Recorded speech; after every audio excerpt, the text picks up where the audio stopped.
સોમનાથ અમૃત મહોત્સવ કાર્યક્રમમાં આપણી સૌની સાથે મંચ ઉપર ઉપસ્થિત વિશ્વના સૌથી વધુ લોકપ્રિય નેતા અને યશસ્વી વડાપ્રધાન આદરણીય નરેન્દ્રભાઈ મોદી સાહેબ, મારા સાથી નાયબ મુખ્યમંત્રી શ્રી હર્ષભાઈ સંઘવી, મારા સાથી સૌ મંત્રીશ્રીઓ, સાંસદશ્રી, સોમનાથ ટ્રસ્ટના ટ્રસ્ટીશ્રીઓ શ્રી જેડી પરમાર, શ્રી પીકે લહેરી, શ્રી હર્ષવર્ધન નોહટિયા, શ્રી વિશદભાઈ મફતલાલ, આમંત્રિત સર્વે મહાનુભાવો, પ્રેસ મીડિયાના મિત્રો, સૌને મારા નમસ્કાર.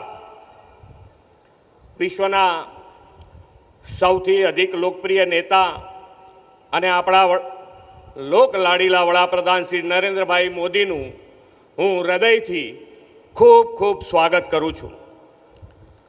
સમગ્ર દેશ અને દુનિયાની નજર જે રાજ્યની ચૂંટણી પર હતી તે પશ્ચિમ બંગાળ સહિત આસામ અને પોંડિચેરીમાં પણ વિકાસની રાજનીતિને મળેલા પ્રચંડ જન સમર્થનના શિલ્પી યશસ્વી વડાપ્રધાન શ્રી નરેન્દ્રભાઈ મોદી સાહેબને સમગ્ર ગુજરાતની જનતા જનાર્દન વતી ખૂબ ખૂબ અભિનંદન પાઠવું છું.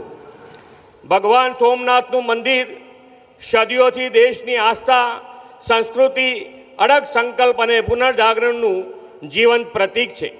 આપણી આસ્થાના અજેય અને અતૂટ પ્રતીક આ મંદિરને ધ્વંસ કરવાના અનેક પ્રયાસો થયા અને દરેક વિનાશ પછી સોમનાથ ભગવાનનું મંદિર ફરી વધુ તેજસ્વતા સાથે ઊભું થયું છે.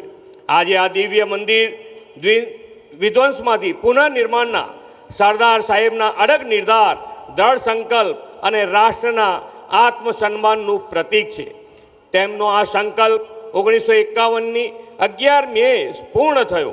તે ગૌરવશાળી વિરાસતને આજે 75 વર્ષ થયા છે. આદરણીય શ્રી નરેન્દ્રભાઈ મોદીએ 2001માં મુખ્યમંત્રી તરીકેનું સેવાદાયિત્વ સંભાળ્યું.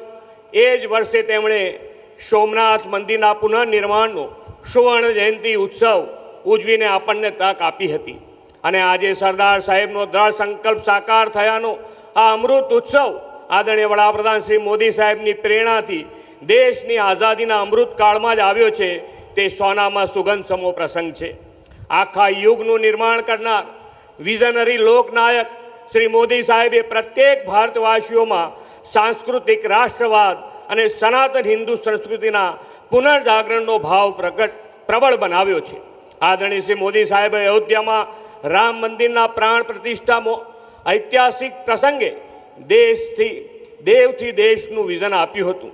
સોમનાથ મંદિર પર 1000 વર્ષ પહેલાં થયેલા આક્રમણ સામે શૌર્ય દાખવનાર સ્વાભિમાની યોદ્ધાઓને યાદ કરતું સોમનાથ સ્વાભિમાન પર્વ, કાશી વિશ્વનાથ કોરિડોર, કેદારનાથ ધામ વિકાસ, પાવાગઢમાં 500 વર્ષ પછી ધ્વજારોહણ અને અંબાજી કોરિડોર તથા સોમનાથ તાલીમ સંકલ દ્વારા વિરાસત બી વિકાસ બી સાકાર કર્યું છે.